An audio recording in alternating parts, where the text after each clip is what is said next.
In this video, we will complete the cash flow statement. We have already done the cash flow from operations, so operating activities. We've done the cash flow from investing activities. We also did the cash flow from financing activities.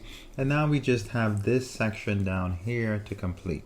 And if you look at the handout, the cash flow statement handout, you'll see step 4 is compute the net change in cash, which is this number here. And then check your net change in cash numbers. So we'll do these two steps together, okay? So the first thing you want to do is calculate the beginning, find the beginning and ending cash balance. So the first thing I'm going to do is look at the ending cash balance. The ending cash balance is the cash balance at the end of the current year you're creating the financial statements for. So if you're creating the financial statements for June 30th, 2020, then the ending cash balance is the balance on that date. If you're creating the financial statements for January 15th on whatever year, then that's the ending cash balance. So if you go to the balance sheet, the current year, right, cash balance, that is my ending cash balance. So December 31st, 2020, cash balance 300,000. So I'm going to go in here and my ending cash balance is 300,000. My beginning cash balance is the cash balance from the prior year. So in this case, it would be December 31st, 2019, or sometimes it may be January 1st, 2020, right? The December 31st, 2019 balance is the same thing as the January 1st, 2020 balance, right? It really doesn't matter. So here, my cash balance is 200,000. So I'm going to go in and I'm going to get 200,000. And so here's what we're going to do. Our check number is, we're going to take our beginning cash balance is 200, our ending cash balance is 300. So that means the difference between these is $100,000, and it's actually $100,000 positive. Our cash started at 200, it ended at 300, so we increased by $100,000. All right, so that's that section.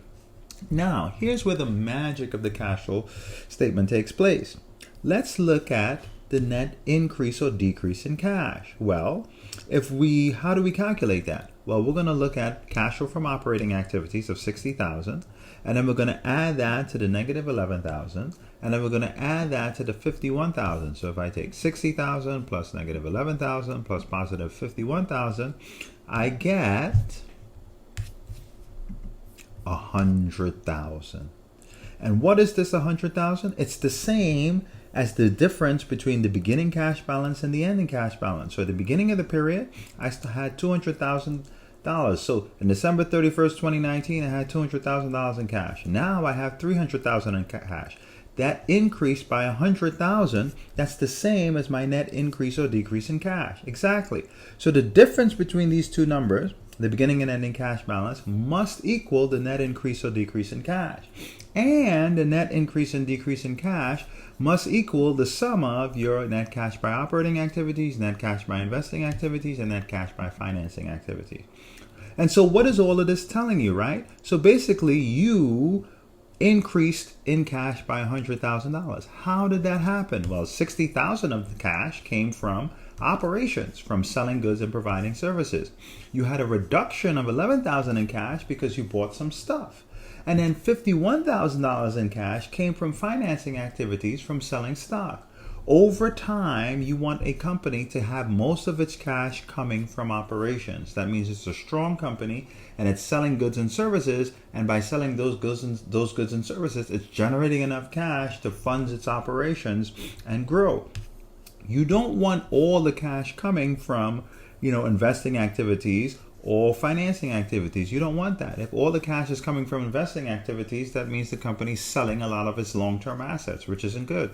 If the cash is coming from financing activities, that means the company's either borrowing money or selling stock. And depending on what the goals of the company are, that could be good or bad. But generally speaking, what we want is we want cash coming from operating activities, from selling goods and providing services. So again, down here, this last section, how do you get net increase or decrease in cash? You take cash from operations plus cash from investing plus cash from financing, and that gives you your number. It could be either positive or negative.